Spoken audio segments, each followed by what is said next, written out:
chini kwa dakika chache, alafu tutasimama tuweze kumwabudu Bwana.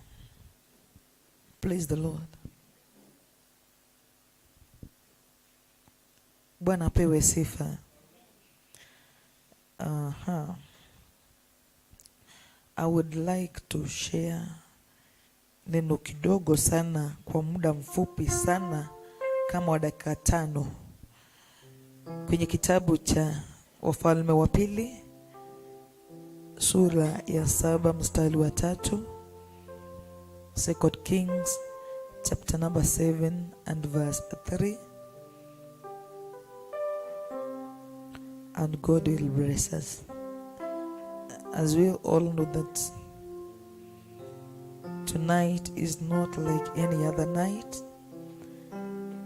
but it's a night that will encounter the power and the breakthrough, and God will do wonders in our lives. 2 Kings chapter number 7 and verse 3. And the Bible says, now 4 men who were lepers were at the entrance of the city's gates, and they said to one another, why do we sit here until we die? Bwana apewe sifa. Praise the Lord. Bwana apewe sifa. Yes. 2 Kings 7 number 3. Okay, verse number 3. Now 4 men who were lepers were at the entrance of the city's gate, and they said to one another, why do we sit here until we die? Wanaume 4 waliokuwa na ukoma, ambao walikuwa wametengwa mahali kwa sababu walikuwa wagonjwa.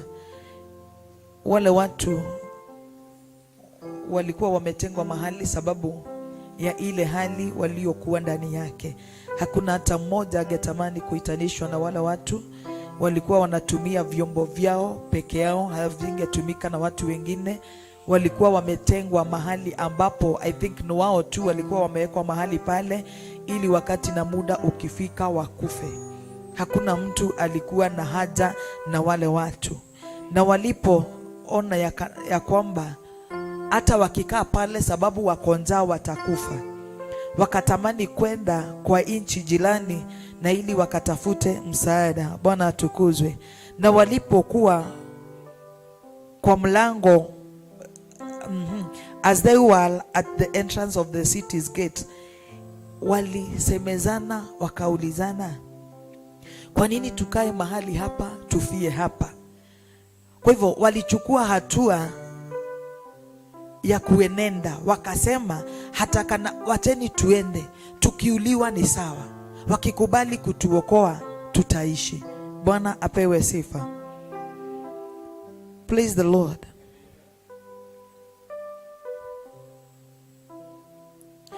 Walipotazama ya kwamba hakuna msaada unatoka mahali popote pale, na sababu walikosa matumaini kwa wale watu ambao waliwatupa pale, sababu hawakuwatupa pale sababu walikuwa na haja na wao. And that is why they decided to leave the camp of leprosy. Yani walitamani tu kutoka mahali walikuwa wametupwa, na ili waweze kwenda kutafuta msaada. Wao wangeulizwa, wangelitamani kuishi, hawakuwa wanatamani kukufa. Na ndiposa hawakutosheka mahali walikuwa, wakachukua hatua ya kwamba hatutakufia mahali hapa, wacha tuende kwa nchi jirani tukatafute msaada. Hawa watu wakituua ni sawa, wakikubali kutuokoa, wakikubali kutusaidia bado ni sawa. Praise the name of the Lord. Bwana apewe sifa. Kuna kitu moja, for you to live or for you to conquer, kuna mambo ambayo you must fight them. Praise Jesus. One, hawakutaka kujua vile kutaenda, but walitiana moyo, kwa nini tukufie mahali hapa? Praise the name of the Lord. Sometimes you can find yourself in a fixed situation where things are not moving, where things are not working. Praise the Lord. Na sikumaanisha kwamba that is the end of your thinking. Sababu hata wakati walitupwa, that wasn't the end of their thinking. Na ndiposa wakafikiria, mbona tukufia mahali hapa? Si tuende. Yani walikuwa, ni kweli walikuwa wametupwa, lakini hawakuwa wame give up na wao wenyewe. Wengine wali give up na wao, ndiposa wakawaweka mahali. Ni mahali palikuwa pametengwa, ya kwamba ukipatikana na ule ugonjwa wa ukoma, utatupwa mahali pale ukakufie huko. Hawakufika mwisho wa kugojea, na matumaini yao haikuisha. Despite kwa wengine hawakuona umuhimu wa wale watu. Wengine waliona mwisho wao. But I thank God for these 4 men. Hata kana kwamba wengine walifika mwisho, wao hawakufika mwisho. Walitamani kuishi. Praise the Lord.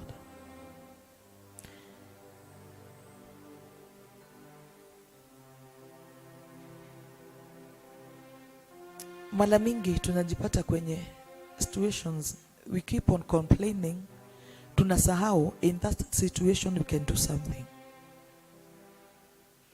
Wangelitosheka na kutupwa kule, hawangefikiria ya kwamba tunaweza toka mahali hapa. Ni wengi walitupwa mahali pale na siku zao za kukufa zikafika na wakakufa. Hawakujihurumia despite ya ile shida na ile hali walikuwa ndani yake.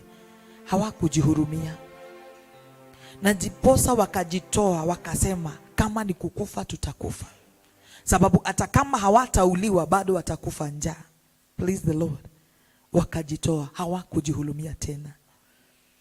Most of us tunajipatanga kwenye hali ambayo ni hali tatanishi, ambayo ni hali ngumu kwako na kwangu. Tunakosa matumaini, tunafika mwisho.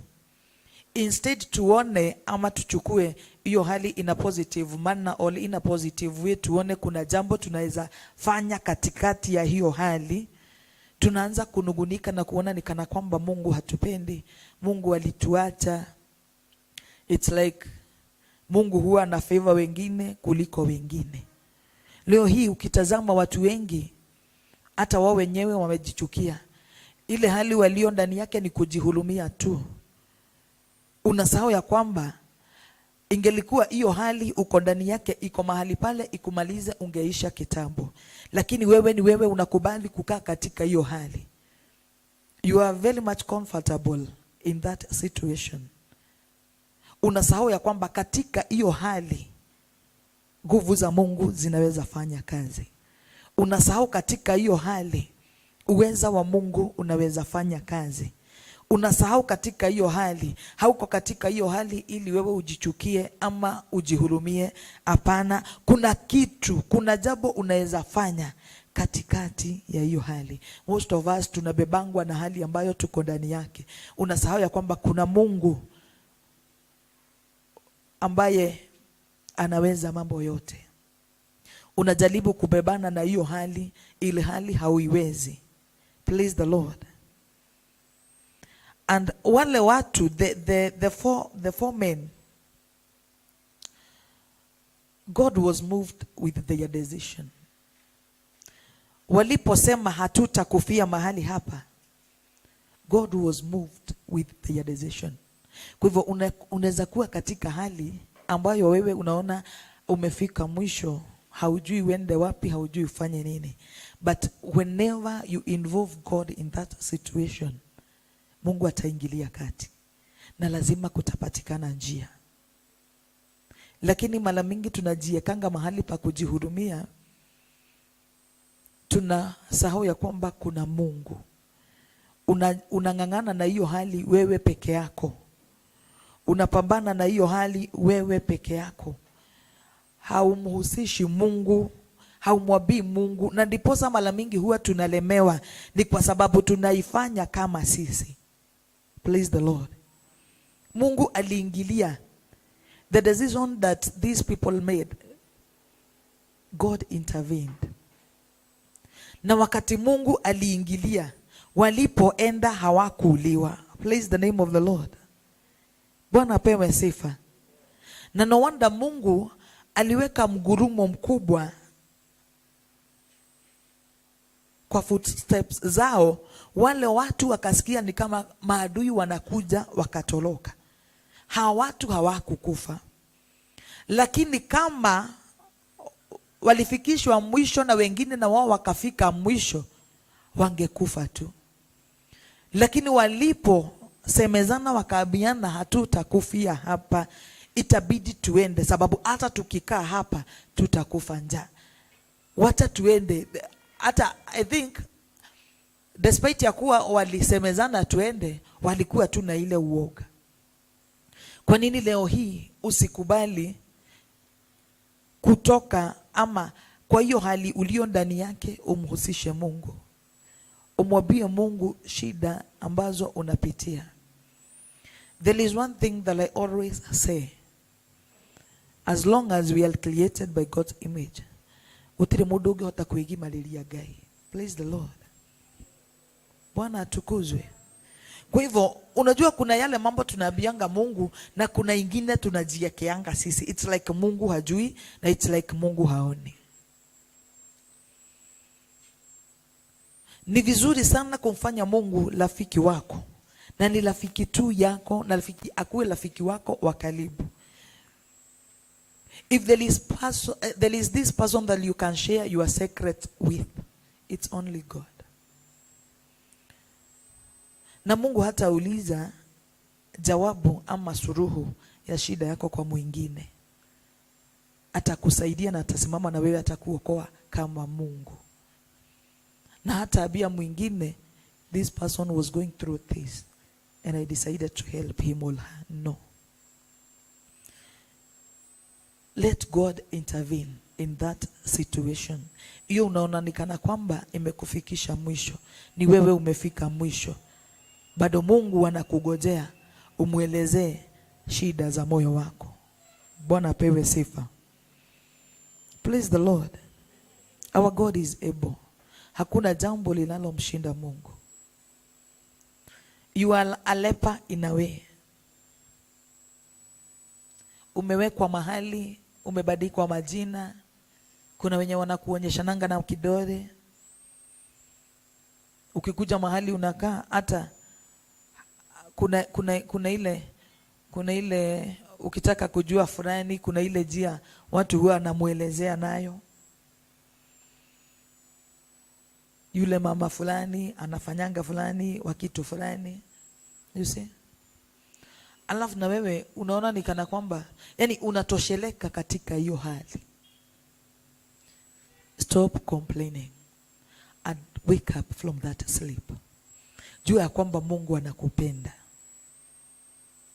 Praise the Lord. Wala watu hawangejua ya kwamba siku zao za kuisha, za kukufa hazikuwa zimefika. Wangelikaa mahali pale, wangekufa tu. Ukikaa mahali hapo, hiyo hali unapitia itakumaliza tu. Chukua hatua ya imani ya kumtafuta Mungu. Chukua hatua ya imani na utabilie hiyo hali ya kwamba haiko hapo ili uweze kuisha ama uangamie. Hapana. Iko hapo for the name of God to be glorified. Praise the Lord. Praise the name of the Lord. Biblia kuna mahali naulizanga, mtajuaje Mungu huwa anaponya kama hamtapata magonjwa? Utawezaje kusimama mbele ya watu ushuhudie ukuu wa Mungu and yet you are afraid of going through a test? Sai wale watoto wanaenda to the next class, walifanya mtihani na wengine walianguka. Okay, hawakuanguka azin. Kitambo ndio tulikuwa tunapangwa rain kulingana na zile marks umepata, inakatiwa mahali fulani. Ati hao watarudia. Nowadays I think shule watoto hawarudiangi. Lakini kitambo ulikuwa unang'ang'ana usirudie the same class. And there are those who repeated the same class many years mpaka wanapitishwa tu sababu wamekuwa wakubwa. Usikubali kupitishwa sababu wewe umerudia mara mingi, umekuwa mkubwa kwa hiyo darasa. Kubali kustahimili uchungu wa mtihani, na utakapopita utafurahia kwenda the next level. Praise the Lord. Kwa hivyo you are a leper in a way. Wake up. Usitake kujua wengine wanasema nini kukuhusu na kuhusu hali yako. Unajua kuna hali zingine tunapitianga za aibu, ya kwamba kila mtu anajua you are going through this. Praise the Lord. Wengine wanatafuta Mungu wako, wanashindwa kuona Mungu wako alikuacha. Wengine wananongoneza nanga wakisema yule hata ukimuona kwa hiyo hali, Mungu alimuacha kitambo. Wao ni wao wanajuanga wakati umeachwa na wakati Mungu wako na wewe. Kwa hiyo hali muhusishe Mungu. No matter how difficult it is, let God intervene, and it will never be the same again. Uhinyarwine wa maundu mau kuri na hinya wa Ngai na kuri na uhoti wa Ngai. Praise the Lord. Usione kushindwa. Wale watu walitupwa mahali pale, sio tu wakae hapo, wakufe.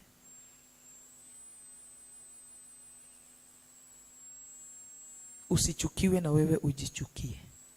Kuna Mungu mbinguni. Upendo wa Mungu ni upendo wa ajabu. Bwana Yesu apewe sifa. Upendo wa Mungu ni upendo wa ajabu. Upendo ambao hauna mipaka. Hauwezi ukaelezea upendo wa Mungu.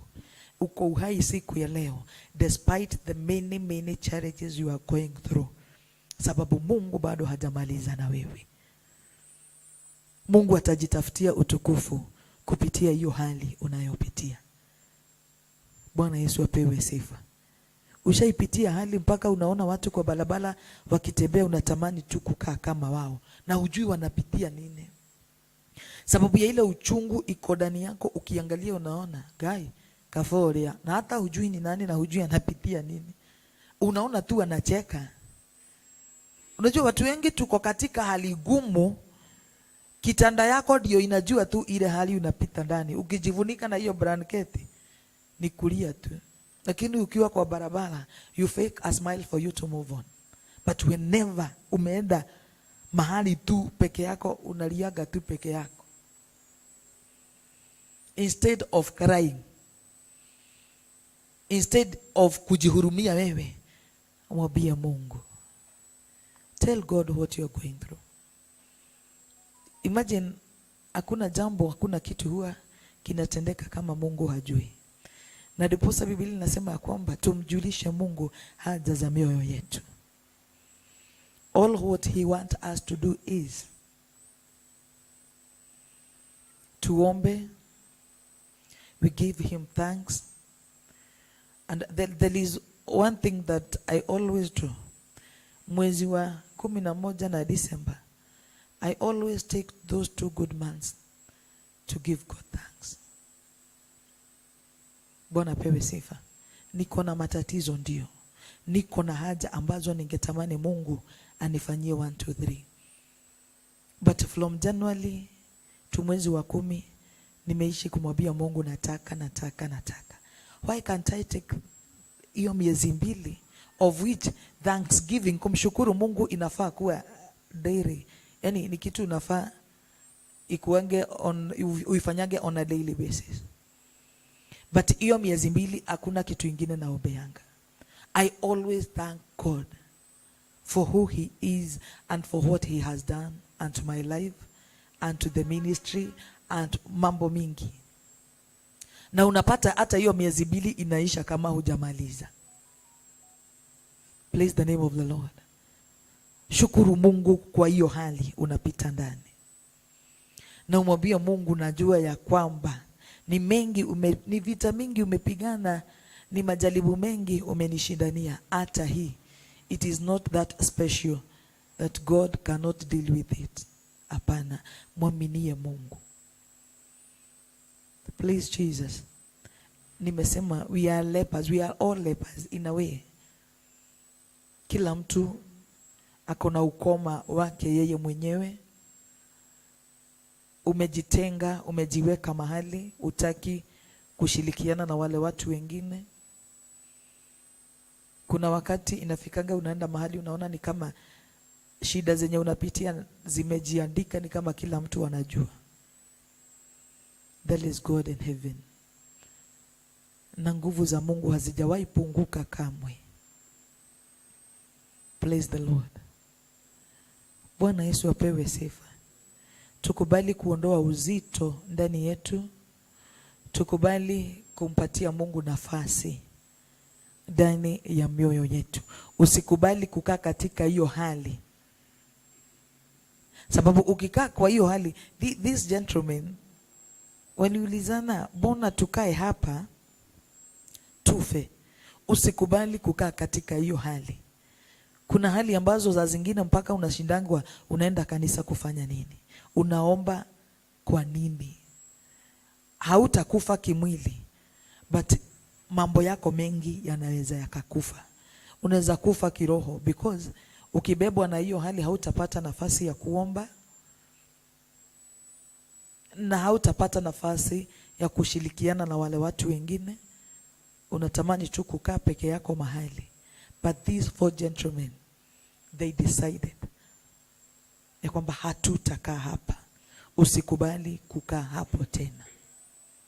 Chukua hatua ya kutoka mahali hapo na umhusishe Mungu, na kwa hakika Mungu ataingilia kati. Na hiyo hali utakuja kushuhudia Mungu. Praise the Lord. Saa zingine huwa naona apostle akishuhudia yale mambo alipitia. Na huwa tunacheka sana tukisikia yale yalipitia, vile kulifanyika na vile kulienda. Lakini yeye mwenyewe wakati huo angepata mahali pa kutorokea, angetoroka. Angefunguliwa kitabu ambiwe utapitia hii, sidhani angekubali.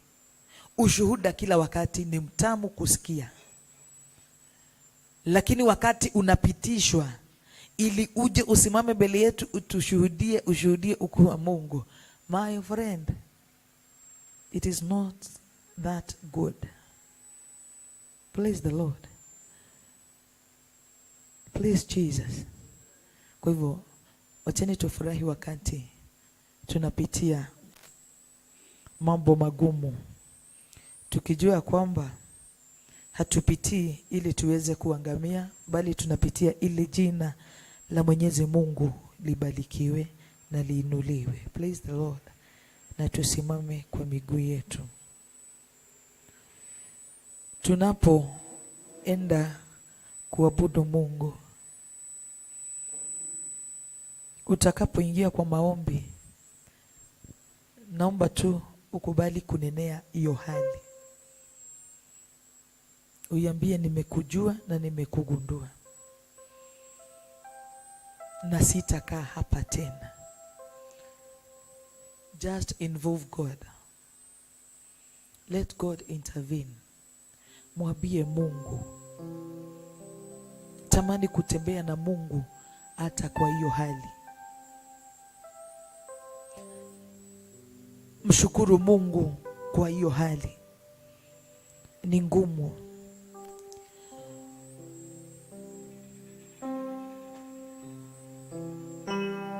Kuna kumsifu Mungu na kumshukuru Mungu, but still there is this sacrifice. Kuna ile kutoa dhabihu ya sifa, na sio rahisi. Kusifu Mungu, unaweza barikiwa leo na umsifu Mungu ile asante Mungu umenifanyia. Na kuna ile kutoa dhabihu ya sifa, dhabihu ya shukrani, dhabihu ya sifa. Na hauitoangi ni kwa sababu kila kitu imeenenda jinsi wewe unatamani iende. ama ikue. Please Jesus. Wakati unaenda kwako unapata landlord ama caretaker ameweka kufuri mbili, instead ya kulia na kuanza kufikiria utafanya nini, ati unapiga magoti unamwambia Mungu na kushukuru. It is so painful. And to many of us haikuangi rahisi na haikuangi possible. Sababu kwa hiyo hali unashindwa utamshukuru Mungu kwa nini? Saa ile unaumia, saa ile unapitia mazito. Kwa hiyo hali uko ndani yake, mshukuru Mungu. Sababu God knows the reason why you are going through all that you are going through. Praise Jesus.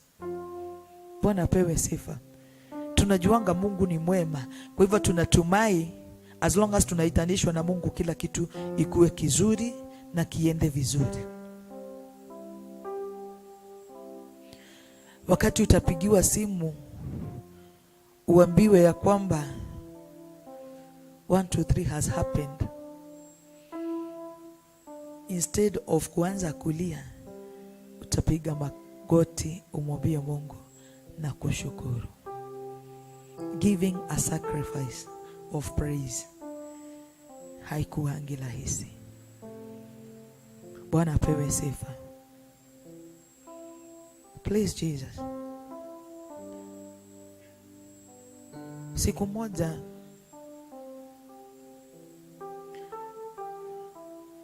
nilipopigiwa simu, siku moja baada ya miaka 6 imepita, na nikaambiwa bwanangu amepata ajali Thika Road na amekufa.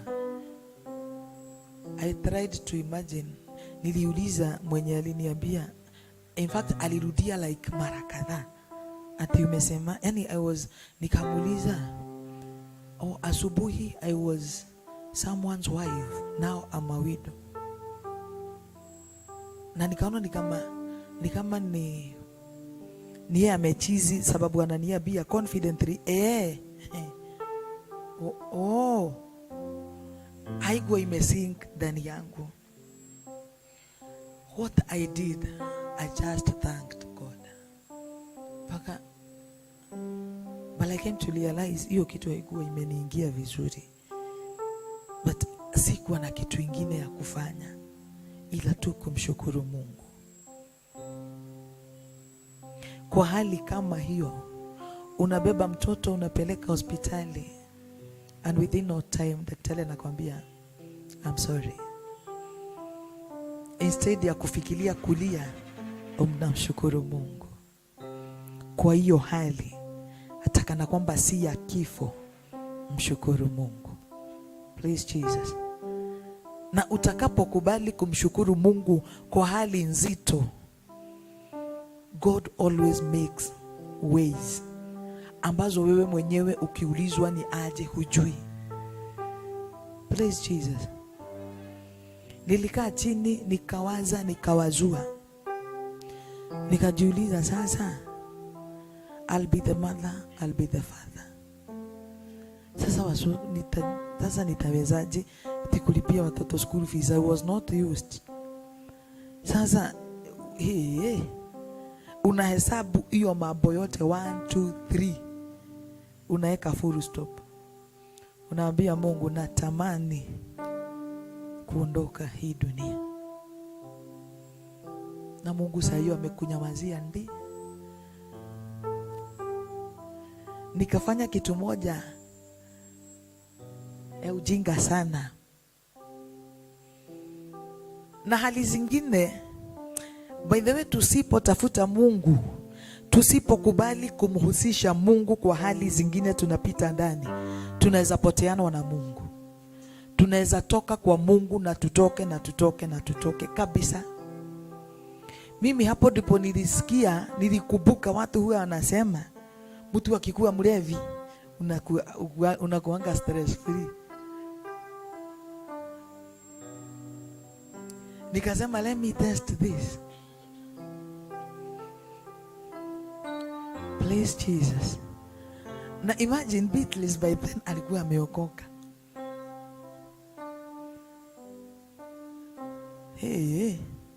Sasa nilikuwa nauliza Mungu why and why me. Sasa hiyo ikakosa radha juu hata hakujibu. Hiyo nikakumbuka hiyo ya upande ule mwingine. Sasa nilikuwa naenda kwa kilabu juu sijui wine namuuliza, hebu niambie the types of wine you have. Ananiambia na bei. Leo najaribu hii na beba hiyo. Na wacha nikwambie, nilikuwa na kunywa glass mbili najipata nimelala tu kwa furo. Bwana Yesu asifiwe. Hali ambazo zinaweza zikakutenga na Mungu. Kwa hivyo it's all about you, the way you'll handle the situation you are in. Leo nikibeba 4 cousins, hiyo siku nyingine nakuja na car price. Alafu sasa nikashindwa. Alafu sasa yani unapata ile kitu ilikufanya ukakunywa leo, kesho unaamka pamoja nayo. Sasa kabisa ni ujinga gani tena hii? Sababu ni ile tu kufungwa macho ya kwamba stress zitaondoka, ndio zinakuaga zaidi juu umelewa, umetoka kwa Mungu, pesa hakuna, ni vitu mingi, by then ni hasara. Sasa nikajicompose tena, nikarudi kwa Mungu. Nimetembelea mbali, sasa narudi. Nimepotea dhambini, sasa narudi. Na machozi mingi, narudi kutoka mbali. Usikubali kwenda mbali na Mungu kwa sababu ya ile hali unayopita ndani. It will cost you to come back. Oh, si rahisi. Bwana apewe sifa. Nilirudi kwa Mungu and tukawa na kuna mambo tuliabiana na Mungu. And God is that faithful. So faithful. In fact, ni sisi huwa tunaangusha Mungu. God will never fail you. Whenever you make a covenant with God, Mungu anaharakishanga sana kutimiza. From that time I have seen the faithfulness of God. I don't think I could be, ningekuwa vile nilivyo siku ya leo, umbali nimefika, huwa najivunia huyu Mungu. So kale kajia nilikuwa nimepita, my friend, usitamani. Katika hiyo hali muite Mungu naye atakuitika. Kwa hivyo unapoomba, mwambie Mungu, nimekuja kwako. Kuna 1, 2, 3 imenilemea, siwezi. Naomba Mungu unisaidie. Na imagine atakusaidia. Atasimama na wewe. Na atatafuta tu njia. Atatengeneza njia. Sababu Mungu ni mwema na ni mwaminifu. Hallelujah. Katika udhaifu wako, katika unyonge wako, mshukuru Mungu. Fungua kinywa chako tu, unene na Mungu. Tunapoingia kwenye uibaji, waambie Mungu tu, nimekuja mbele zako Mungu.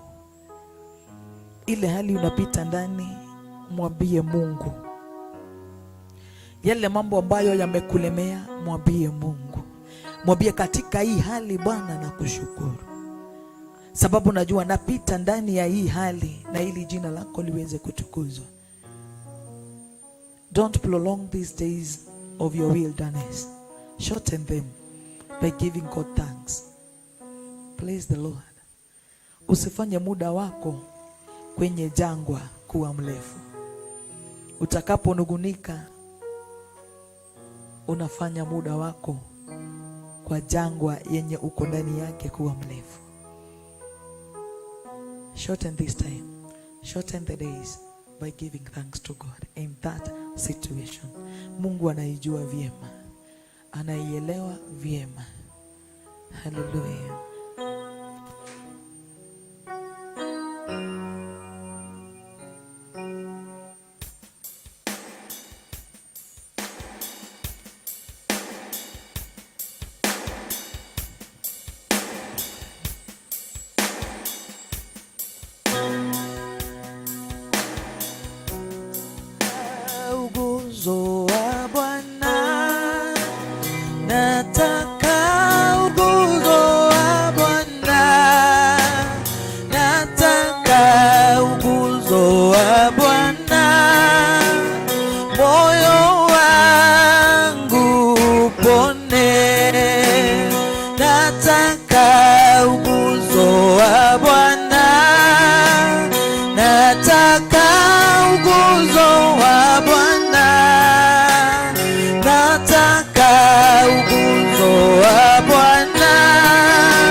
nguzo wa Bwana, moyo wangu pone, nataka kujazwa na Roho, nataka kujazwa na Roho, nataka kujazwa na Roho.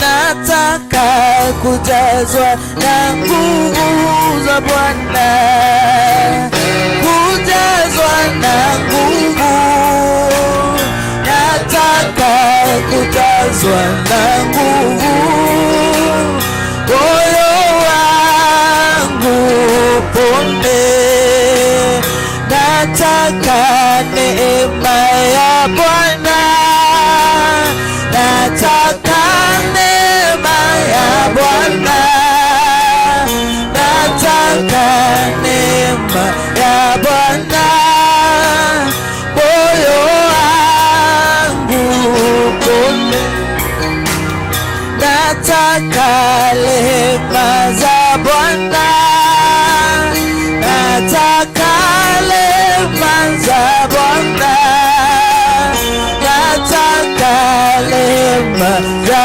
Bwana, moyo wangu. Oh, karibu Yesu, karibu, karibu Yesu, karibu. Oh, karibu, karibu Yesu, karibu. Haleluya, moyo wangu. Oh, karibu, karibu. Oh, karibu Bwana. Oh, Yesu, karibu, karibu Yesu, karibu, moyo wangu pone. Oh, karibu Bwana ndani yangu, karibu, karibu Yesu, karibu, karibu Yesu, karibu, moyo wangu pone, nataka amani ya Bwana, nataka amani ya Bwana, nataka amani ya Bwana, moyo wangu pone, nataka furaha ya Bwana, nataka furaha ya Bwana, nataka furaha ya Bwana, moyo wangu pone. Oh, karibu Yesu, karibu Yesu, karibu, karibu Yesu, karibu, moyo wangu pone, karibu Yesu, karibu, karibu Yesu, karibu, karibu Yesu, karibu, moyo wangu pone, karibu, karibu Yesu, karibu, karibu Yesu, karibu, karibu Yesu, karibu, moyo wangu. Oh, karibu, karibu Yesu, karibu, karibu Yesu, karibu, karibu Yesu, karibu, moyo wangu.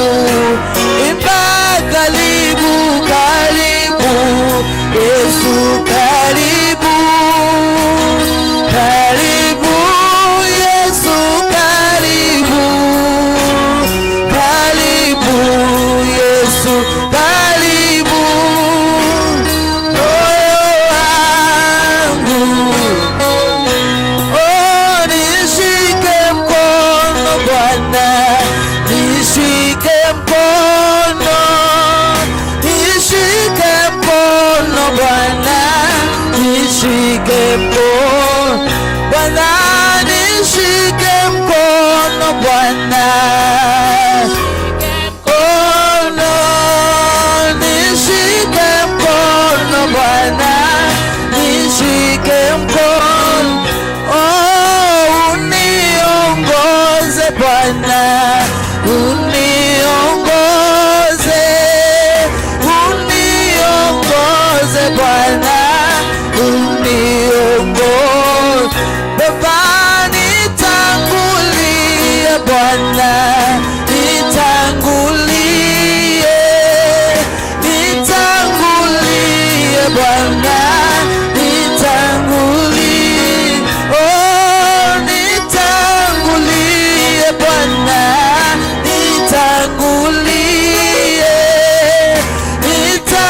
nitangulie Bwana, nitangulie, oh siwezi bila wewe, siwezi Bwana, siwezi bila wewe, siwezi imba, siwezi bila wewe, siwezi Bwana, siwezi bila wewe, siwezi Bwana, oh tembea nami Bwana, tembea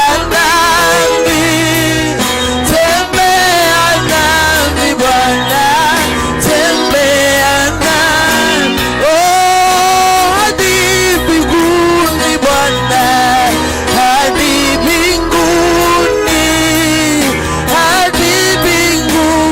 Bwana, hadi mbinguni Baba, unisamehe Bwana,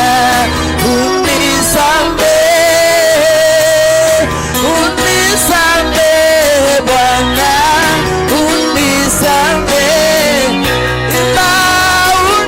unisamehe Bwana Yesu, haleluya, unisamehe Bwana, unisamehe, oh unitakase Bwana,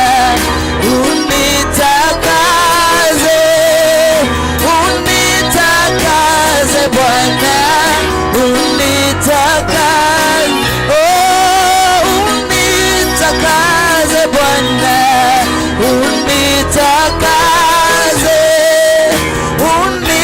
unitakase Bwana, unitakase, oh unitakase Bwana.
Bwana, wewe waweza, wewe waweza Bwana, wewe waweza, wewe waweza Bwana, wewe waweza, wewe waweza Bwana, wewe waweza, oh wewe watosha Bwana, wewe watosha Bwana, wewe watosha, oh ninakupenda Bwana, ninakupenda, ninakupenda Bwana, ninakupenda, ninakupenda Bwana Yesu, ninakupenda, ninakupenda Bwana, ninakupenda, oh ninakupenda Bwana.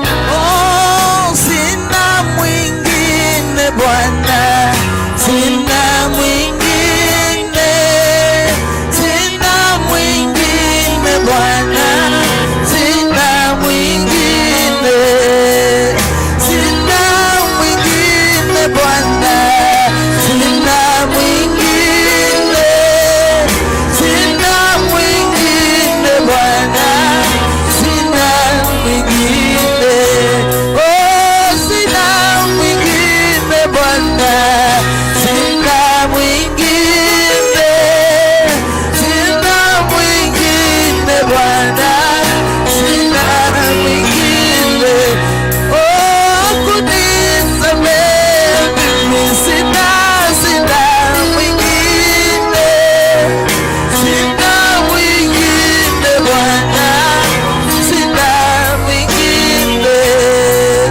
sina mwingine Bwana, sina mwingine, sina mwingine Bwana, sina mwingine,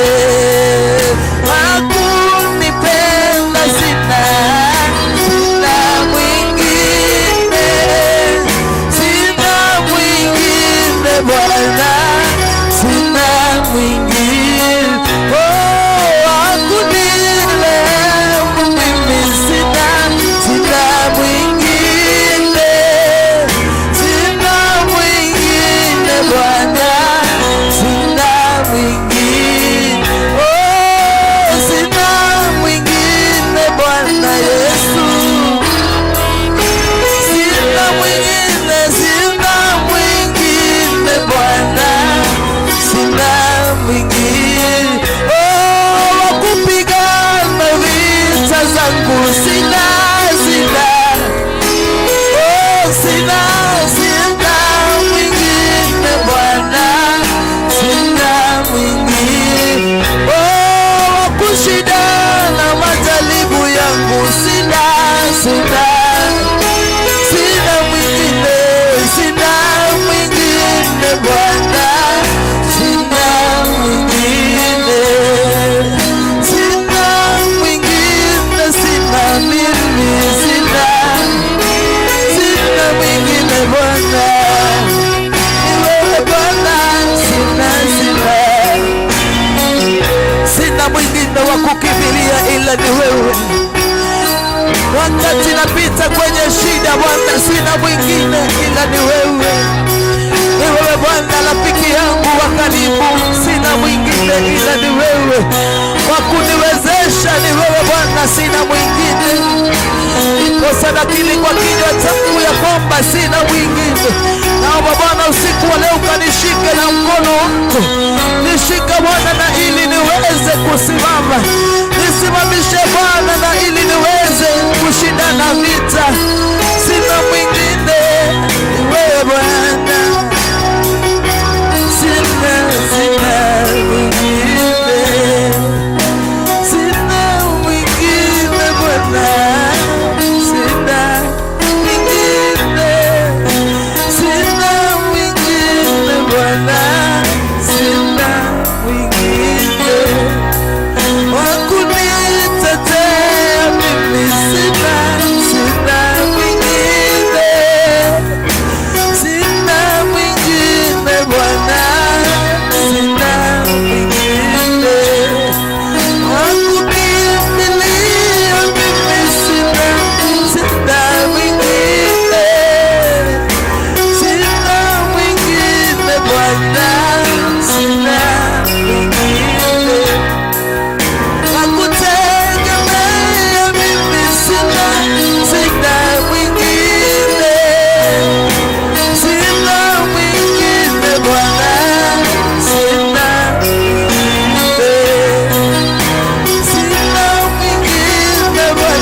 tumekufanya ngao, kimbilio na tegemeo usiku wa leo. Emanueli, natamani Bwana ukatembee na mimi usiku wa leo. Natamani Bwana kushiriki na wewe usiku wa leo. Siwezi bila wewe, siwezi bila wewe Bwana. Takatifu wa watakatifu ni wewe.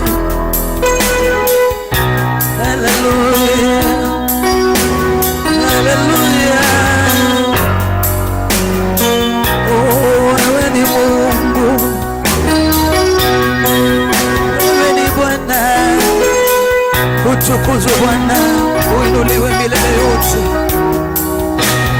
Asante Bwana. Siwezi bila wewe, siwezi Bwana, siwezi bila wewe, siwezi Bwana, siwezi bila wewe, siwezi Bwana, siwezi bila wewe, siwezi Bwana. Wewe ni nguvu zangu, siwezi Bwana, siwezi bila wewe, siwezi Bwana. Oh, haleluya, haleluya Bwana. Pokea sifa, wewe ni Mungu, wewe ni Mungu muweza wa yote. Kwa hali zile Bwana tunapita ndani, tunakuomba ukatushike na mkono wako Emanueli. Tuwezeshe Bwana, utuongoze, ukatutangulie kwa kila jambo na kwa kila hali. Wewe ni mwema, wewe ni mwema Bwana. Iposa tunasema ya kwamba unastahili, unastahili kuabudiwa, Mungu wa Israeli. Hakuna Mungu kama wewe, kando yako Bwana hakuna wa kufananishwa na wewe. Katikati ya miungu Bwana umeinuliwa, umetukuka. Pokea sifa, wewe ni mwema. Haleluya. Tunajivunia kuitanishwa na ufalme wako usiku wa leo. Asante Bwana, ni kwa sababu unatuita wana, tunakuita Bwana. Tutegee sikio lako Emanueli, na ili ukaweze kutusikia. Tujibu, tujibu kwa wazi Mungu wetu, tunakulilia usiku wa leo. Tunajua kwamba wewe ni Mungu uliye juu mbinguni, unasikia maombi ya watu wako na unajibu. Ndiposa tumekimbilia kwako usiku wa leo Bwana, na ili tuweze kuwa salama. Tunakuhimidi Bwana Yesu, pokea sifa Bwana. Wewe ni mwema, wewe ni mwema. Kwa unyonge na udhaifu wa wanadamu Bwana, tunaomba ukatushike na mkono wako Bwana. Kwa unyonge na udhaifu wa wanadamu Bwana, tunaomba Jehova mfalme wa ajabu ukatuongoze. Tunatamani Bwana kuongozwa na wewe, kukombolewa na wewe, kufunguliwa na wewe Yesu. Tunatangaza uhuru wetu usiku wa leo, ni kwa sababu Jehova tunajua kwamba uwepo wako uko pamoja na sisi Yesu, kwa jina la Yesu. Haleluya. Pokea sifa, wewe ni mwema. Tunalihimidi jina lako Bwana wa Bwana. Tumefungua vinywa vyetu Bwana, na ili tukanene na wewe.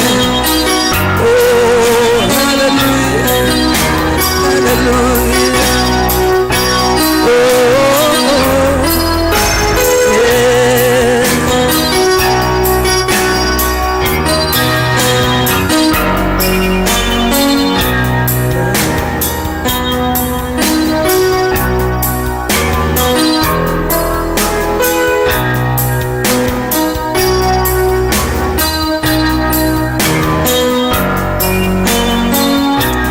Muite Yesu, muite Bwana, muite Bwana, muite Bwana.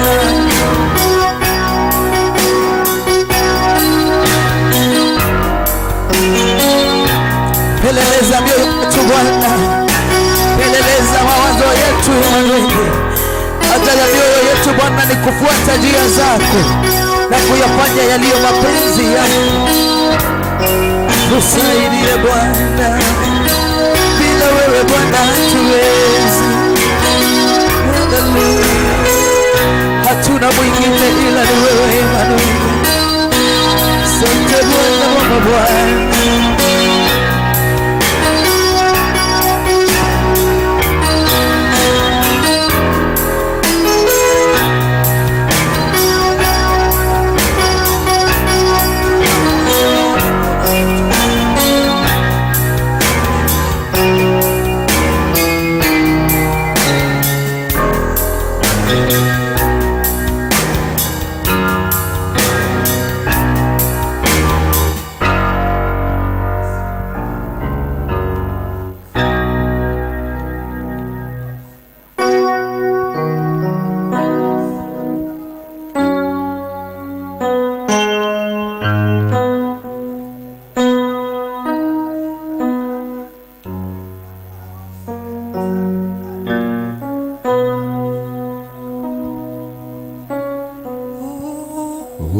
Usinipite Mwokozi,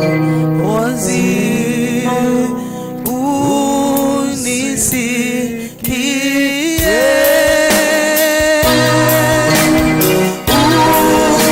Unapozuru wengine,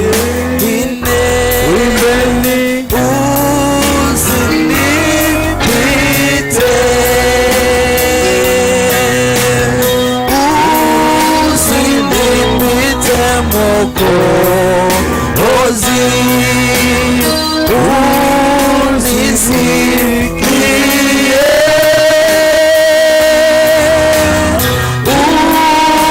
Unapozuru wengine, usinipite. Imba Yesu, Yesu, Yesu, now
nataka ujipeleke mbele za Mungu. Mwambie Bwana, usinipite usiku huu, nimekuja nikutafuta uso wako. Mwambie ninakutumaini na kutegemea siku hii ukaweze kunibariki, ukaweze kunifungulia milango. Nimekuja kuungama dhambi zangu kwa ajili ya ufalme wako. Pray to God. Just surrender to him. Surrender to God. Jipatiane tu kwake. Jipatiane kwake. Yote ambayo yamekusonga yanaenda kuondoka in the mighty name of Jesus Christ. The power of God is going to be upon you. Every spirit, every power of darkness is being broken. The sin power over you is being broken in the mighty name of Jesus Christ. It's being broken in the mighty name of Jesus Christ. The sin power over you is taken, being carried away. Naona Mungu akishuka, naona baraka zake, naona uwezo wake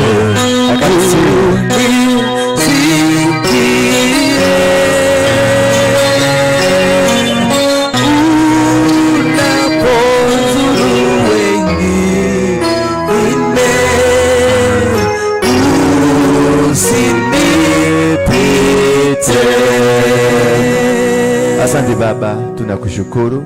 Asante kwa jioni nzuri umetupatia. Tumekuja kwa ajili kutafuta uwepo wako. Tumekuja Baba kuunganika na kusanyiko lako. Tumekuja kuunganika pamoja na makerubi na maserubi na mamilioni ya malaika ambao wamesujudu mbele zako wakisema unastahili kuabudiwa.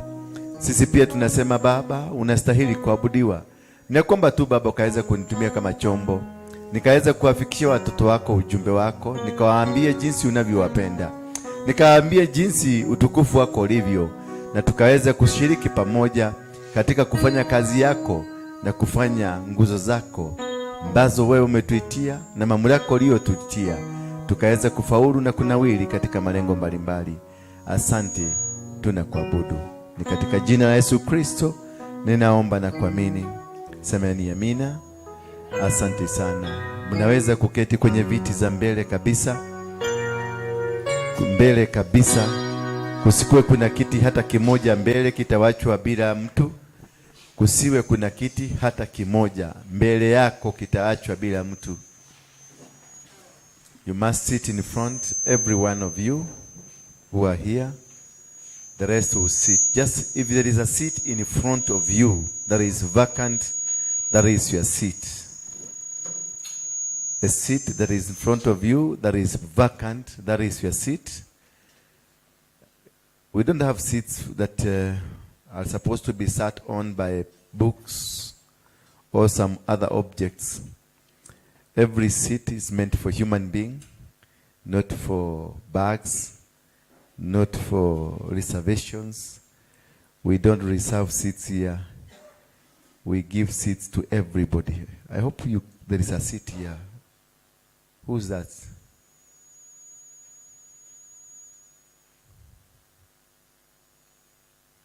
Yes. Thank you.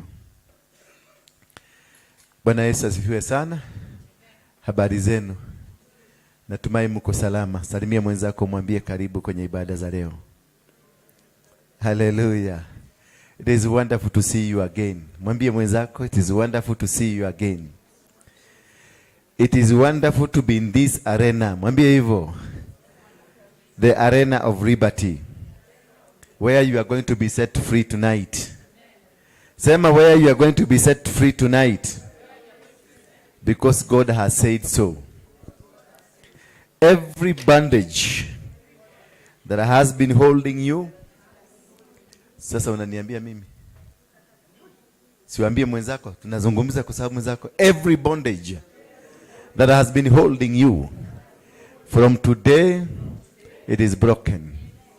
Every power of sin that has been over you has been broken. Every negative word that was spoken against you, it has been broken. Sema neighbor, neighbor mshike mkono sasa. Mwambie neighbor, look at me. Do you see how pale I am? I'm going to get out of this place. a jovious man, a jovious woman. I'll be different. Not the way you are looking at me. I'll be different. You who is watching us, you're also going to be changed. Your life will never be the same again. Thank you. Put your hands together for Jesus Christ. Thank you. Thank you. Thank you very much. Thank you. Thank you. We thank God. Today we have a very powerful topic that I promised you we are going to discuss it. And this is the power of the curse of the soil. Praise be the name of God. I don't know whether most of you understand that the soil has a curse. I don't know how many of you understand that the soil has a mouth. I don't know how many of you understand the soil has ears. I don't know how many of you understand that the soil has eyes. Bwana Yesu asifiwe sana. Na hiyo ndio kitu nataka leo tunikufundishe kwamba mchanga ama udongo uko na masikio, uko na ubongo, uko na damu, uko na heart, uko na miguu na uko na kila kitu ambacho unajua kinakuanga. Bwana Yesu asifiwe sana. Because most of you think that soil unakanyaga tu na unaenda. Na unasema kulikuwa na udongo, kulikuwa na matope. Soil has power. Sema power. We are going to discuss today. It is going to be a discussion. Not really a preaching, but a discussion. Because I want to take you slow by slow so that you understand where we are going to head to. Because this one must set you free tonight. Bwana Yesu asifiwe sana. This one must set you free tonight. You must come out of this bondage. You must be broken. This sin power that is over you must be broken. Because the soil has power to make you sin. Soil has power to make you rich. Soil has power to kill you. Soil has power to make you sick. Soil has power to heal you. Soil has power to change around whom you are being called. Soil has power to change your name. Hallelujah. So everything work for you and give you. Hallelujah. We must change. In all ways, we must change. We must transform everything that we are doing, and everything must be seen to be the way it's supposed to be. But first of all, how did we get ourselves into this problem of the soil? How did we find ourselves? Tulijikutaje kwenye tatizo la udongo?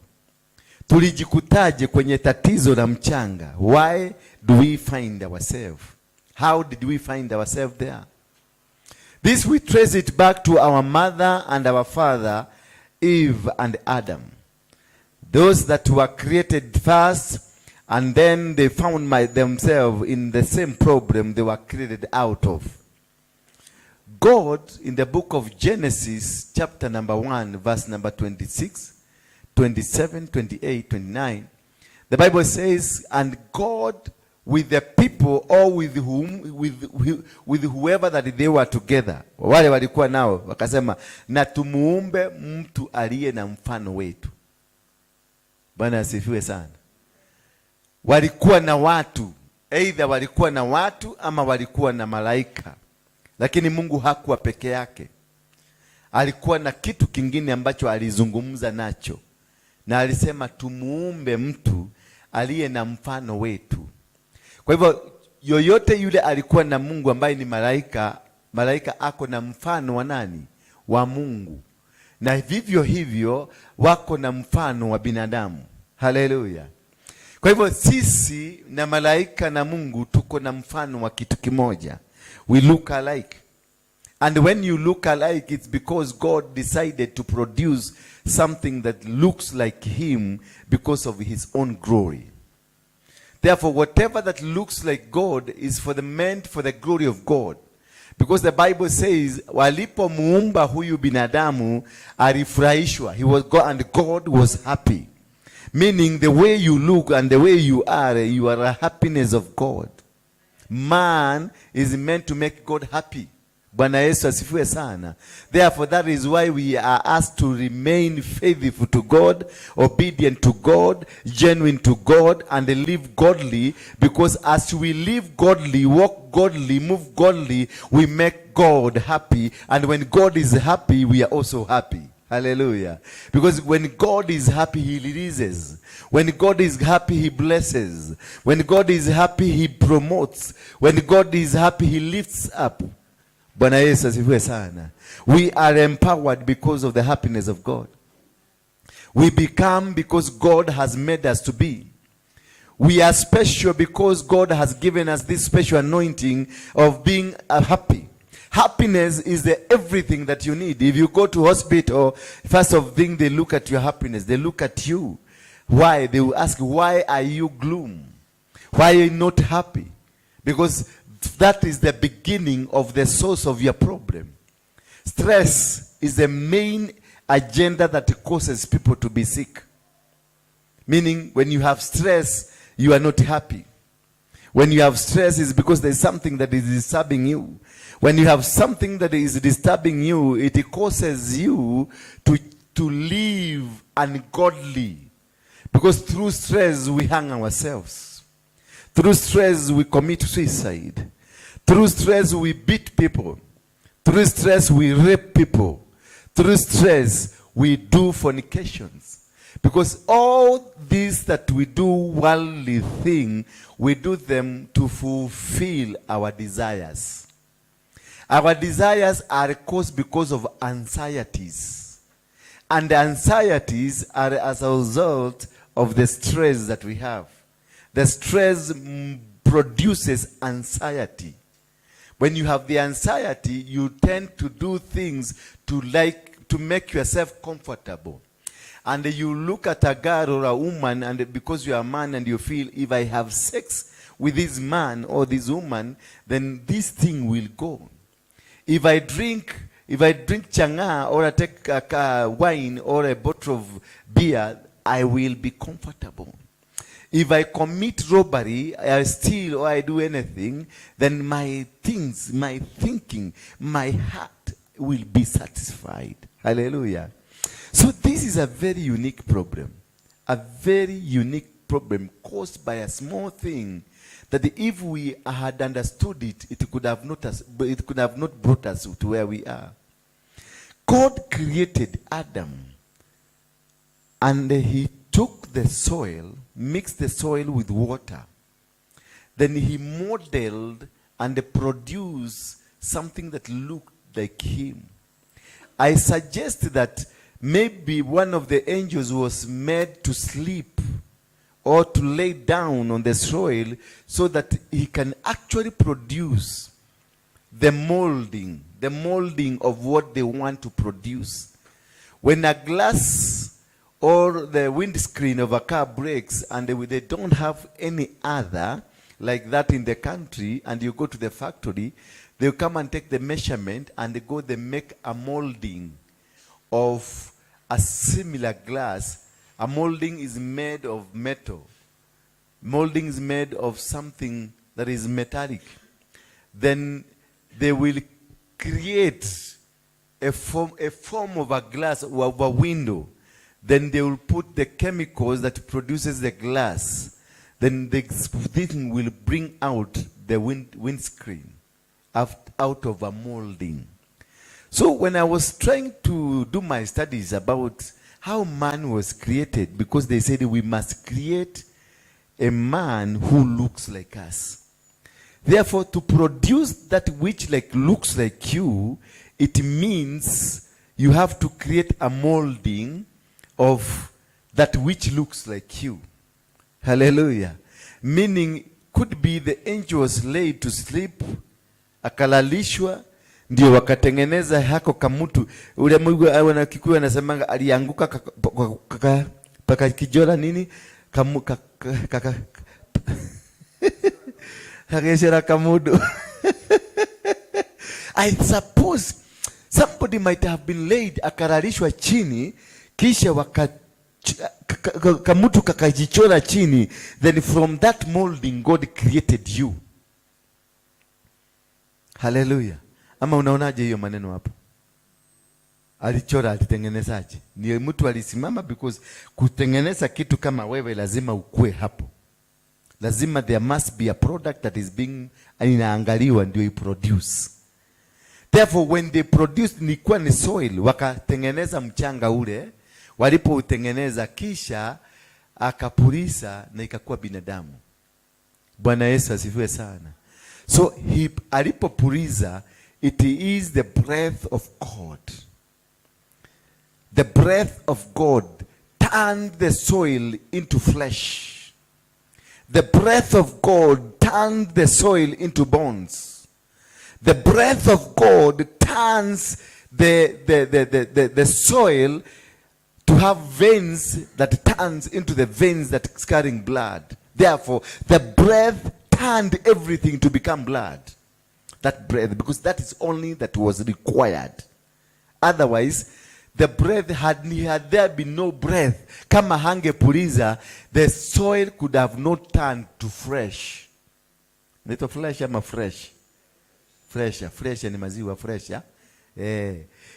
Kama hangepuliza, nyama hazingefanyika.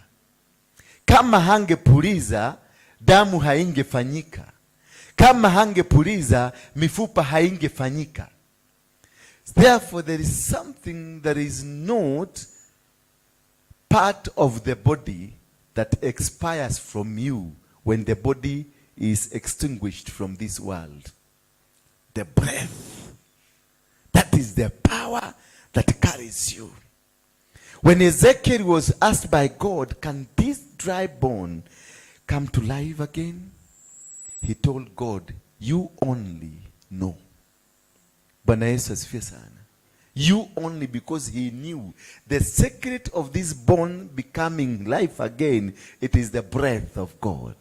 So he knew God is carrying what can turn this bone to life. And then God told Ezekiel, prophesy. God was there, but with the presence of God did not make this bone come together. God uses man and uses us to make things work. So he asked Ezekiel, prophesy to these dry bones. And when he prophesied, every bone came together. He could hear the rattling voices coming of the bones. And know these bones had overstayed there for several years.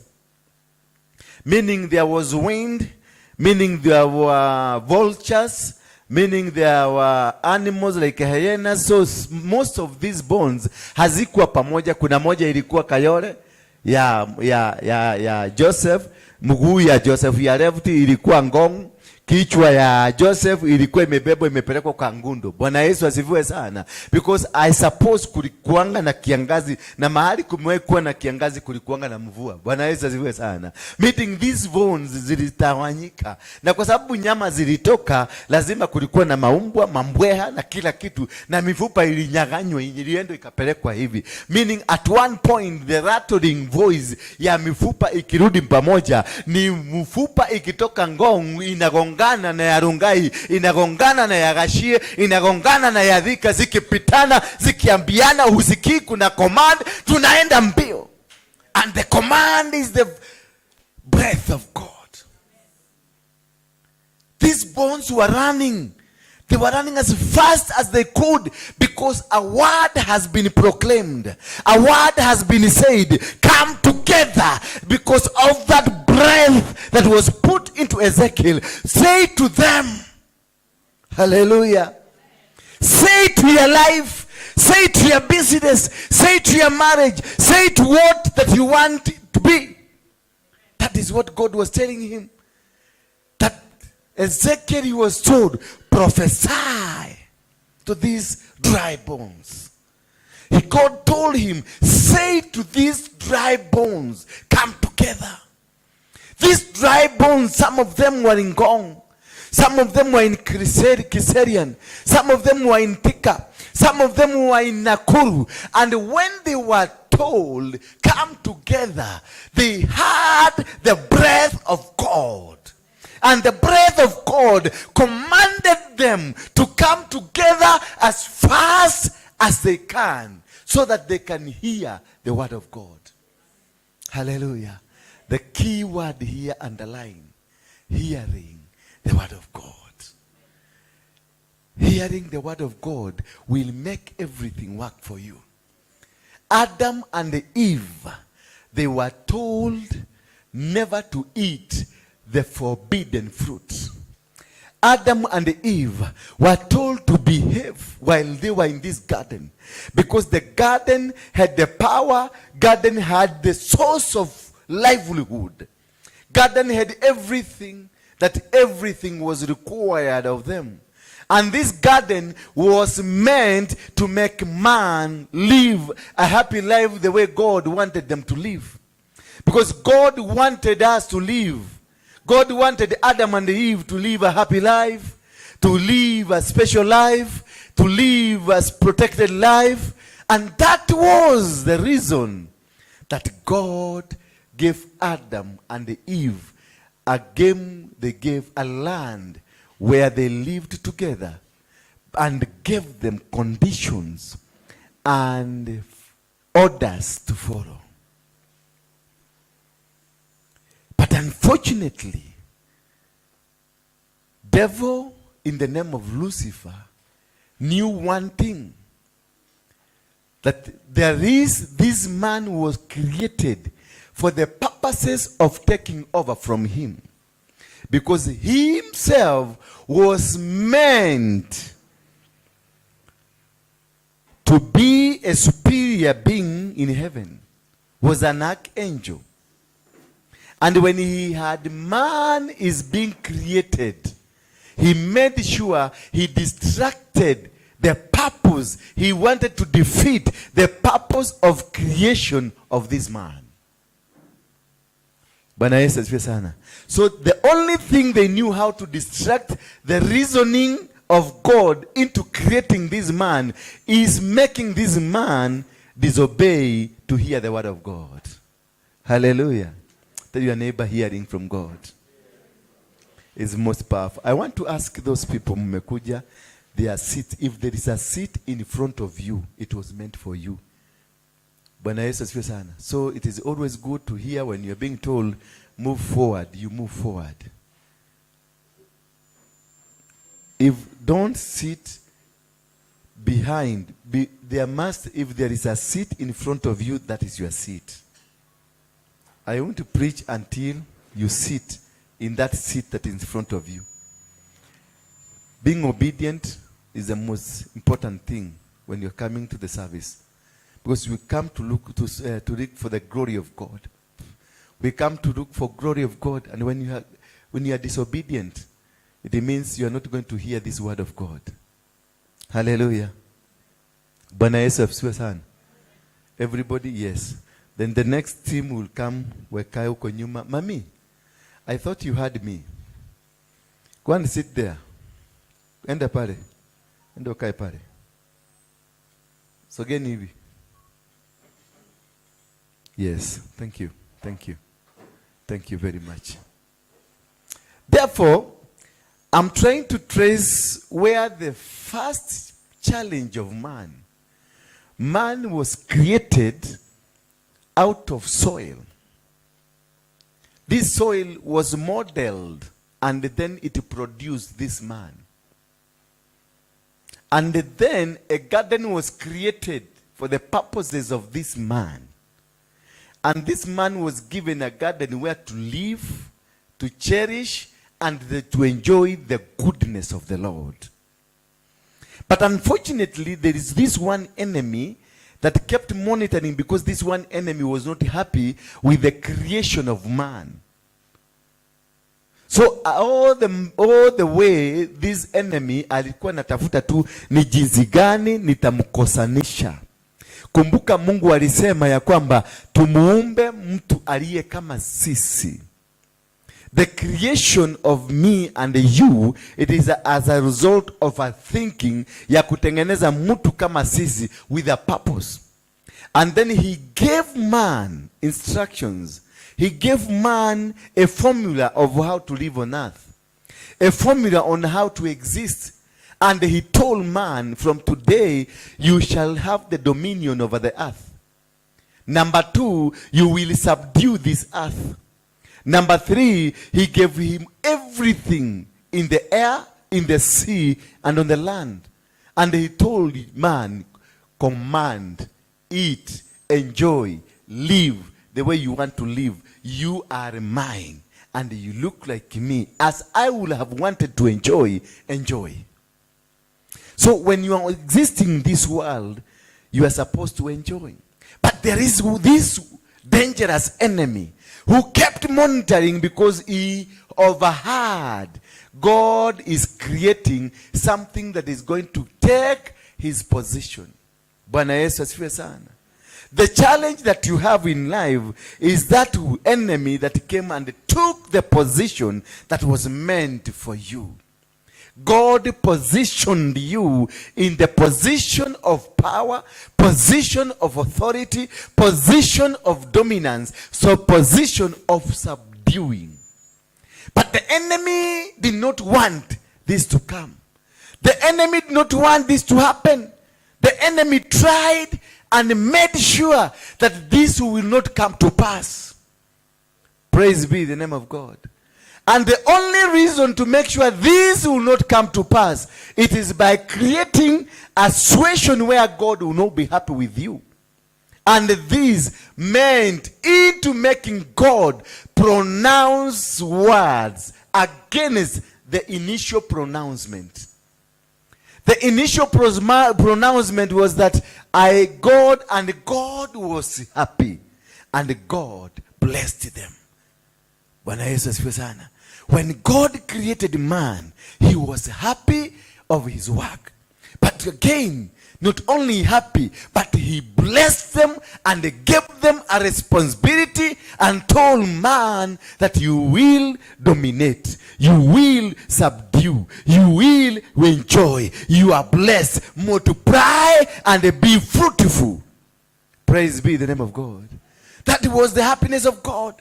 That this man to be fruitful, this man to multiply, this man to have dominion, this man to subdue the earth, and every fruit of the earth will be his food. So the devil knew that this is the top secret, and the only thing, because this was a pronunciation of a blessing to man. And when God has blessed you, it means you are going to grow. When God has blessed you, it means you're going to become. When God has blessed you, it means that you're going to succeed. When God has blessed you, means that you're going to overcome. So the devil, when he came to the Garden of Eden, he came to make sure the words that were spoken over this man are renounced and cancelled. Bwana Yesu asifiwe sana. The agenda of the devil in your life, it is to make sure the words spoken over your life has been renounced, so that you can get into trouble with your master. Hallelujah. Bwana Yesu asifiwe sana. It is getting tougher. It is getting tougher and tougher. But we must get this point. I want to explain it slowly so that you can be able to, when we get into the real problem, you understand what is the real problem and why you are suffering until today. Yet God said, multiply and be fruitful. He said, multiply and be fruitful. Meaning God has no boundaries, has no restriction, has nothing he has hidden from you. He has given you the manual to live on earth. But if you're not living on earth, it's because the way he wanted you to live, it is because there is something that made him to pronounce other words. And then Lucifer came and asked this woman to eat the fruit, the forbidden fruit. And immediately they ate the forbidden fruit, they realized they were naked. They realized there is something wrong. And when God came asking them, where are you? They told God, we are somewhere hidden there, chini ya moto. Kauliza munafanya nini? Akawaambia hapana, tuko uchi. Then Mungu akawauliza, nani alikuambia uko uchi? Bwana Yesu asifiwe sana. You claim that umerogwa. Nani alikuambia umerogwa? You claim that there is a demon operating in me. Who told you there is a demon? You claim that you are poor. Who told you you are poor? You claim that you are sick. Who said to you that you are sick?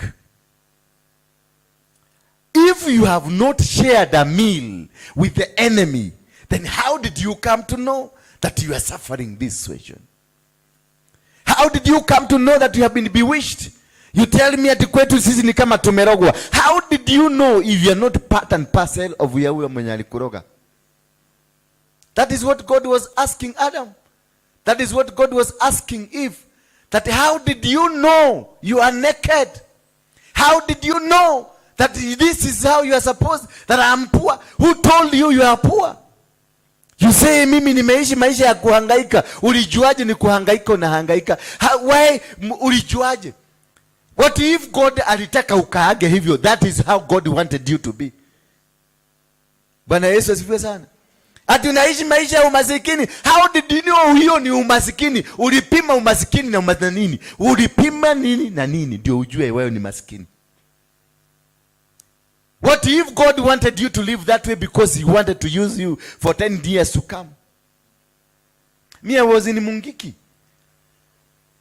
And I lived there for several years. I founded it. But I didn't know one day I will preach this word. Because I was antichrist. I was somebody who opposed everything as part of Christianity. I didn't want to believe that Jesus is the Son of God. Tulikuwa tunamuita mwizi wa mbao. Fundi wa barada, kupiga rada. Bwana Yesu asifiwe sana. Tulimuita broker. Tulikuwa tunasema sisi hatujui kitu kingine katikati ya mumi na Mungu hatujui. Hiyo ni broker. Mimi I cannot involve a broker in my life. That is what I used to say. But I didn't know one day I would preach of that broker as my savior, as my redeemer, as my helper. I didn't know. So when you looked at me when I was doing all those things, you called me a devil worshipper. You called me somebody that is not worthy. You called me an antichrist. You called me many names. Only to come and realize, as much as I was there, I'm carrying something that will liberate you. Hallelujah. So do not look down upon yourself. They call you a small person. Say to them, yes, that is where I belong for now. They say you are poor. Tell them, yes, that is where I belong for now. They say you are stupid. Tell them, yes, that is where I belong for now. Tomorrow is coming. Tomorrow will be a different thing. Tomorrow I'll be great. Tomorrow you'll be coming to look upon me. Tomorrow you'll be looking for me. Tomorrow you'll be wanting to be associated with me. Hallelujah. As much as poor as you are being prepared. Because the Bible says, be fruitful and multiply. Meaning you are a seed. You cannot be fruitful, you cannot multiply if you are not a seed. And a seed goes through rigorous moves for it to become a plant. Hallelujah. You must be dried if it's maize. You must be dried. Wekwe kwa jua, ukaushwe kabisa, uchomwe mpaka hiyo mahindi ikauke. Wengine wale wa Kikuyu tulikuwa na ile mahindi inaitwa gedhigo, tulikuwa tunaweka chini ya itara. Itara ni ile tunaweka pale ile jiko ile ije. Tunaakisha moto, akupika chakula huko juu na shuria. Mahindi zilikuwa zimeshuliwa mpaka zinachomeka na moshi, zinakuwa na joto mpaka zinakauka kabisa. You must be dried. Lazima unyonywe mpaka ukauke. Bwana Yesu asifiwe sana. The bodies ambazo zimeishi for long time until today, like ya Jomo Kenyatta, like ya wale walikuwa kwenye pyramids, they exist today, those bodies, because kulibadilika kitu inaitwa empowerment. Zilikaushwa ndio zidumu. For you to become, for you to be able to sustain the powers of the darkness world, for you to be able to win every battle, for you to be able to conquer situations, for you to be able to succeed, you must be kaukat. Lazima ukaushwe. Bwana Yesu asifiwe sana. Bwana Yesu asifiwe sana. Kisha ukikauka ndio unaingizwa chini ya mchanga. Mbona mahindi ikiwa na maziwa uiweke chini ya mchanga? Ukiweka chini ya mchanga itaoza. So jiangalie, are you still wewe umekauka ama ni mahindi ile ya maziwa? Look at yourself. You are complaining, shida imekuwa mingi. You are complaining there is no money. You are complaining watu wamekuonea. You are complaining you are not making any step. But ask yourself, do you qualify to go to that level that you want to go? Do you qualify to be called that man you want to be called? Do you qualify to become successful? Because before you can become successful, you must win several battles in your life. You must conquer them that stops you from becoming. You must win every single battle. And if you have failed to win one battle, you are taken back to repeat. Unarudia klasi. Ndio unaonanga mtu anaota ukiwa klasi 7. Tena unaota next year ukiwa klasi 7. Next year ingine ukiwa klasi 7. Meaning haujatoka. Na kuna wengine mahindi zingine zinaigiaka kwa mchanga zinaoza. Zingine zinakuliwa na kigunyo. Bwana Yesu asifiwe sana. Zingine zinakuliwa na ndege inakuja inafanya hivi baka inatoa huko ndani. What are you? That is when mahindi imekaushwa na imekaa gumu, inawekwa dawa ku protect from kigunyo, protect from hizi zinaitangwa weaves zinaitangwa aje mbosha zinaitwa kwenye Kisugu wale walienda shule weavers weavers. Nilikuwa nimejua lakini nilikuwa nasema nikitaweza kuitaja mseme sio hivyo. Hii inaitwa hivyo. Sasa hii bosha unawekwa mahindi inawekwa dawa. Ndio bosha ikikuja isiipate. Now you want to become a prophet. You want to become a manager. You want to become somebody big in the society. Are you able? Wewe unaweza kustahimili mboshazi zikuingie? Umefaulu kitengo hicho? Ama bado uko kile kitengo cha kitu ambacho kitaua, kina muozo? Bwana Yesu asifiwe sana. Unang'ang'ana unataka kupanda, unang'ang'ana unataka mamilioni ya mapesa, unang'ang'ana unatafuta kazi, unang'ang'ana unataka to be in certain position. Are you qualified for the position? Unatafuta kazi, yes. All of us tunatafuta kazi. But are you qualified? You want to work in a company ambayo kuna mtu alisweat akachukua loan kutoka kwa bank akafungua kampuni. Are you qualified to eat that money of his? What kind of services are you going to provide? What kind of change are you going to bring? Ama ukiingia wakati unajua mtu anakitafuta kazi anakuanga mtu mzuri sana, ananyenyekea. Kazi yote atanipatia nitafanya, hata kama ni ya kufagia choo nitafanya, hata kama ni ya hii nitafanya, hata kama ni. Sasa kimtu kakaingia tu kwa kaboni, kakae mwezi moja ndio utajua hujui. Wewe na anafikirianga sisi ni mapunda ya kufanya kazi. Hii kazi sasa nimekuja hapa miezi 2, mimi ndio tu naoshaka choo. Na mimi hakuna mtu mwingine, na kule kumekuja kama mtu kingine kamekuja juzi hata akajasoma kama mimi, kamekuja na kamepata promotion na makaenda. Sasa mimi na kazi yangu ni kuosha choo. Na ulisema nini? Hata kama ni choo nitaosha. Yule mwingine alisema mimi nataka kuwa secretary, na akapata secretary because alitaka kuwa. Mind yake ilikuwa prepared. That is why you don't have a ground ya kuitisha ile kazi unataka, because you ulisema hata kama nichukua fagisha choo, because you are not sure of yourself. Na watu kama hao ukiwaona hata kwenye ministry, the people who are not sure of themselves, they are the one who causes trouble in life. Mimi nataka mwanaume tu provided nipate mtu wa kunisaidia kwa maisha. Mimi nataka mama tu kwa sababu nimechomeka vidole sana. Nataka mama tu akuje. Mama. Kimama kitakuja kutoka mahali popote kule. Kimama kishetani ndani yake kikikuja kikiingia kwa nyumba. Akiingia ni mzuri, lakini waacha akae chini na akae vizuri ndio utajua. Atakwambia unanijua vizuri. Kimwanaume kinakuuliza wewe, unanijua mliniona usiku. Bwana Yesu asifiwe sana. You must qualify to become. You must achieve to become a seed that is ready for planting.